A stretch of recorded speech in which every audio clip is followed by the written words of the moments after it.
एका घनदाट जंगलात दोन माकड राहत होती. एक चतुर, हुशार आणि विचार करून काम करणारे होते, तर दुसरे आळशी आणि स्वार्थी होते.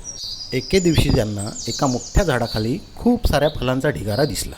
फलांचा घमघमाट जंगलभर पसरला होता. आळशी माकड लगेच पुढे सरसावलं आणि म्हणालं, ही फळं आपण वाटून घेऊ, पण मला मोठी फळं पाहिजेत.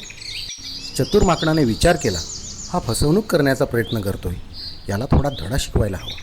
चतुर माकड म्हणालं, ठीक आहे, आपण फळं वाटून घेऊ, पण आधी ती स्वच्छ धुवू. स्वच्छ फळं खाणं चांगलं असतं. चतुर माकडाने सगळी फळं एका पाण्याने भरलेल्या विहिरीजवळ नेली. तिथे पोचल्यावर त्याने चांगली आणि वजनदार फळं विहिरीत टाकली. हे बघून आळशी माकड चिडलं आणि पटकन म्हणालं, काय करत आहेस, फळं कमी होत आहेत. चतुर माकड हसत म्हणालं, अरे फळं स्वच्छ करत आहे, काळजी करू नकोस. तितक्यात आळशी माकड उरलेल्या फळांवर तुटून पडला. त्याने विचार न करता पटकन फळं खायला सुरुवात केली.